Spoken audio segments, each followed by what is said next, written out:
Ce soir, pour le compte de la Coupe du Monde de football, la France rencontre la Hollande à Rotterdam. Match difficile, même si les Hollandais ne sont plus ce qu'ils étaient. Deux forfaits importants de part et d'autre, Cruyff pour la Hollande, Platini pour la France. Avant cette rencontre, Bernard Paire a rencontré l'entraîneur de l'équipe de France, Michel Hidalgo, pour lui demander bien sûr ce qu'il espérait de cette rencontre, mais aussi pour faire un petit peu mieux connaissance avec lui, vous allez le voir. Depuis qu'il a pris en main les rênes de l'équipe de France, Michel Hidalgo a eu plusieurs rendez-vous importants. La qualification pour la Coupe du Monde en Argentine, ce fut une réussite. Le championnat d'Europe, ce fut un échec. Bien souvent surnommé le champion du monde des matchs amicaux, Michel Hidalgo s'apprête à vivre un autre rendez-vous chaud ce soir à Rotterdam face aux Hollandais, 2 fois finalistes de la Coupe du Monde. Tout se prépare très longuement à l'avance d'ailleurs, parce qu'il y a une petite sonnette ou un petit point lumineux d'abord qui semble très loin pendant des mois. Et pour nous, tout l'hiver 80-81, et c'était ce match contre la Hollande. Et puis tout doucement, on s'aperçoit que d'un seul coup, on se trouve au pied du mur. On est là, devant l'obstacle, devant l'adversaire. Et puis il y a eu surtout le moment le plus intense, c'est pendant le stage qui vient de se terminer, où on a tous préparé ce match ensemble, on a essayé de se concentrer ensemble pour ce soir, et donc tout est venu dans les esprits doucement, et puis d'un seul coup on se trouve en face de la réalité.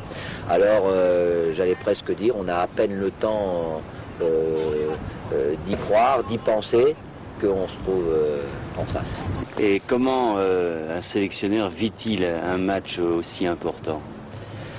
On le vit très mal. On le vit très mal parce qu'on a une sorte d'impuissance lorsqu'on est sur le banc. On est concerné et en même temps on ne l'est pas. On est concerné parce qu'on voudrait pouvoir réagir, pouvoir apporter quelque chose, et puis on en est incapable. Alors tout se passe intérieurement. Pour moi, c'est souvent, je n'extériorise pas grand-chose.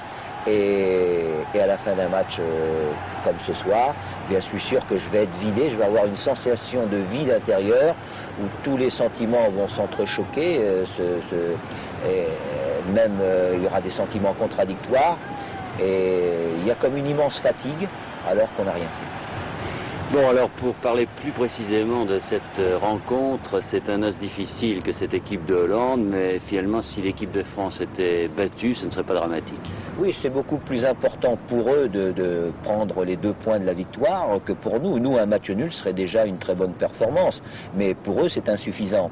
Alors, et puis ce ne sont plus les monstres des années 70-76, donc je crois que nous on doit aborder ce match sans trop de crainte, et surtout ne pas avoir une fixation contre ces Hollandais, c'est-à-dire ne pas perdre du temps à les craindre. Il faut, je crois, essayer de démarrer tout de suite dans ce match-là, prendre des initiatives très vite pour justement faire voir nos forces.